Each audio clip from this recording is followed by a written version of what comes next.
ازيكم حبايب قلبي؟ عاملين ايه؟ يا رب دايما تكونوا بخير. وحشتوني جدا جدا. صباحكم زي اللبن الحليب، صباحكم ابيض زي قلوبكم. النهارده بقى عندنا روتين كله حيوية ونشاط وطاقة ايجابية. تابعيني لاخر الفيديو ان شاء الله تستفادي منه. تعالوا بينا بقى نذكر الله ونصلي على الحبيب قبل ما نبدأ الفيديو بتاعنا. اللهم صل وسلم وبارك عليك يا حبيبي يا رسول الله. النهارده بقى زي ما انتم شايفين كده، ده كان يوم السوق بتاعنا. طبعا رحت جبت طلباتي. هو اخر سوق، مش اخر سوق يعني ان ما عادش هيبقى فيه سوق تانية، لا، اخر سوق بالنسبة للمكان اللي انا فيه، لان السوق عندنا يوم الاربع. وان شاء الله باذن الله العيد هيبقى يوم الاربع. كل سنة وانتم طيبين، ويا رب يعود عليكم الايام بالخير والسعادة والفرح، اللهم امين. زي ما انتم شايفين بقى بدأت بقى افضي طلباتي في المنظمات. في الحقيقة انا جبت بقى الخضار اللي انا محتاجاه. زي ما انتم عارفين الفترة اللي فاتت انا ما كنتش موجودة في البيت، كنت عند امي. وجيت بقى بصراحة يعني كانت التلاجة بتنشف، فقلت بقى اشتري شوية طلبات كده حلوين يكفوني على طبعا ما يبقى في سوق تاني. زي ما قلت لكم عشان هيبقى يوم الاربع وهيكون العيد وكده، فاحنا هنضطر ان احنا هنقعد اسبوعين، هيبقى مش فيه سوق وكده. زي ما انتم شايفين بقى جبت شوية طلبات، جبت خضار، وجبت بقى اللهم صل على النبي، جبت فلفل وجبت طماطم وجبت خيار وخضار للمحشي، وجبت بقى فاكهة وبتنجان، وجبت فاكهة بقى، جبت عنب وجبت تفاح. في الحقيقة بقى انا ما كترتش في الفاكهة، لان طبعا زي ما انتم عارفين كل سنة وانتم طيبين، الشوكولاتات بقى والحاجات الحلوة في العيد فبتغني كتير عن الفاكهة في الفترة دي. فجبت بقى عنب. بصراحة أنا بحب العنب جدا، بحس إن هو في الفترة دي يعني بيبقى أكتر حاجة مغذية. وجبت تفاح زي ما قلت لكم. حطيت بقى حاجتي في المنظمات. طبعا أنا جاية من حوالي يومين، مسكت بقى التلاجة بتاعتي كده، اديتها غسلة معتبرة، ويعني اديتها حمية العيد زي ما بيقولوا. زي ما انتم شايفين بقى اهوت ادي الخضار بتاعنا.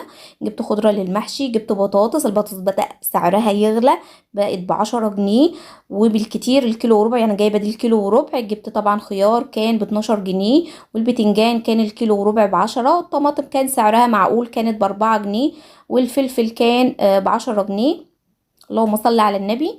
وكان التفاح ال2 كيلو ب35 جنيه، والعنب كان الكيلو ب20، والليمون كمان غلي، كان الربع كيلو ب10 جنيه. زي ما انتوا عارفين بقى موسم كل سنة وانتوا طيبين. جبت بقى كمان كيلو من المكرونة السباكيتي، انا بحبها قوي، بحس ان هي خفيفة في الاكل وكده. وجبت الذرة بقى عشان لينا كانت طالباه مني.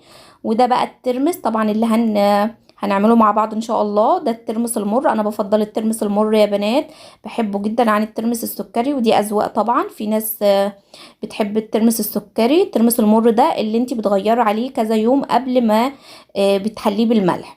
جيت هنا بقى قلت بقى اولع على الغدا. طبعا عملت بقى كده، قلت اسلق بتنجان اعمله مخلل طالما انا جايباه طازه. وطبعا ولعت على الرز، كنت غسلاه ونقعاه حوالي نص ساعه. وقلت بقى كمان اعمل الدقه بتاعتي. طبعا حطيت حاجتي كلها في التلاجة زي ما قلت لكم اول ما جيت من عند امي. طبعا مسكت التلاجة بتاعتي بقى كده، غسلتها غسلة حلوة، واديتها حمية العيد زي ما بيقولوا. وكمان شدتها من مكانها ومسحت تحتيها، وكمان السيراميك اللي حواليها، يعني ظبطت الدنيا كده. ومش التلاجة بس، لا، كمان المطبخ بتاعي لفيت فيه لفة حلوة كده. غسلت البوتاجاز، وكمان روقت المطبخ. الضلف من جوه ظبطتها، ومسحت المطبخ الخشب. بس في الحقيقه انا ما صورتش لان طبعا المطبخ بياخد مني وقت جدا، وانتوا عارفين الفتره دي انا كنت تعبانه وكده. فقلت يعني ايه اعمل الحاجه دي مع نفسي، وان شاء الله في تنظيفات تانية هنعملها مع بعض. عملت بقى الدقه بتاعتي، حبشت بقى الدقه بتاعتي زي ما احنا متعودين. معايا طماطم، معايا توم، معايا فلفل، معايا شطه، ومعايا كمان اللهم صل على النبي خضرة محشي. وزي ما قلت لكم بحب احط فيها الطماطم دايما، بتسكرها وبتخليها جميل. جيت هنا بقى كان البتنجان المخلل بتاعي بقى السلق. زي ما انتوا عارفين البتنجان المخلل ده عشقي، انا بحبه جدا جدا جدا فوق ما تتخيلوا. وبالذات كمان لما بكون جايباه طازه بحب اعمل منه لو كنت هعمل سمك. خلصت بقى كده. احنا هنعمل سمك النهارده. في الحقيقه انا ما كنتش شارياه في الوقت ده، بس كان عندي في الفريزر من قبل والله ما اروح عند امي. كنت جايبه بوري، ده كان كيلو من البوري. كان بقاله يمكن اسبوعين 3 في الفريزر. زي ما قلت لكم الحاجه اللي انا ما بخزنهاش صحيح في الفريزر لفتره طويله هي السمك البلطي. اما البوري اما التونه الحاجات دي ما بيحصلهاش اي حاجه، وجميله جدا. في الحقيقه كنت جايباه وكان في التلاجة زي ما قلت لكم. كنت بقى طلعته من الفريزر طبعا قبل ما اروح السوق، سبته كده بقى ايه، قلت على ما يفك براحته. خلصت بقى كده وطلعت على السطوح، قلت بقى اشوي الذره بتاع لينا، كانت طالباه مني، هي بتحب الذره جدا الاخضر، وبالذات لما يكون طالع بشاير يعني هي بتطلبه مني، وانا طبعا زي ما انتوا عارفين ما بقدرش لينا تطلب حاجه وما اجيبهاش. جبته بقى كده وقلت لها اشويه. طلعت اول حاجه بقى كده حميت الفرن بتاعي، عليت الفرن بتاعي من فوق وبهدي من تحت عشان ما يتحرقش منك، وبتبتدي تقلبيه لحد ما يديك اللون الذهبي زي ما انتم شايفين كده، وفي نفس الوقت يبقى طري وجميل. جيت بقى هنا تبلت بقى البوري بتاعي في الردة. في الحقيقة مش قادرة اقول لكم البوري ده على جماله، كان حكاية يعني، كان بصراحة سمين جدا جدا. في الحقيقة كان بقالي فترة ما جبتش نوعية البوري الجميلة دي. كان حلو قوي قوي، كان منزل السمنية بتاعته في الفرن زي ما انتم شايفين، شايف زي ما اكون حاطة زيت في الفرن، وبصراحة بقلي فيه البوري. طبعا البوري بتاعك بتهدي النار عليه من تحت ومن فوق، لان البوري بيبقى فيه دهون كتير، فممكن الدهون دي تحمر بتاع القشره بتاعه البوري من بره، فتحس ان هو استوى وهو يبقى لسه فيه دم من جوه، او يبقى لسه ني ومش مش مستوي كويس. هديت بقى الفرن كده زي ما انتم شايفين، شايفين الصاجه بتاعتي زي ما يكون حاطه فيها زيت زي ما قلت لكم. ابتديت بقى انزل بتتبيله الدقه بتاعتي زي ما انتم شايفين كده. حبيتي تكمري البوري مثلا في ملح وفي شطه وكمون وليمون بس براحتك، بس انا بفضل يعني ان انا اعمله دايما الدقه، بتدي له نكهه وطعم حلو قوي. في الحقيقه احنا كنا فيه يومين لانه كان سمين جدا جدا، وكان طعمه بصراحه كان حكايه.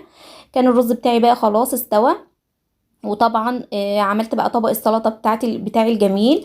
طبعا الطبق المخلل البتنجان اللي انا بعشقه، اقسم بالله بحبه جدا جدا. معايا بقى كمان طبق البصل المتبل بالليمون وبالخل. والنهارده يكون الروتين بتاعنا، يا رب يكون عجبكم واكون دايما ضيفه خفيفه عليكم. يلا بقى لو انت وصلت لحد هنا من الفيديو ما تحرمنيش من لمسه ايدك الحلوه على اللايك، عشان اللايك هو الدعم بتاعي. ولو انت اول مره تشوفيني، انا ام لينا ودي قناتي، يا ريت تنوريني وتشرفيني في عيلتي الصغيره. وبقول لكل حبايبي ربنا مخليكم ليا وما يحرمنيش منكم ابدا، ويديمكم نعمه في حياتي. بحبكم جدا جدا، اسيبكم في رعايه الله وامنه، والسلام عليكم ورحمه الله وبركاته.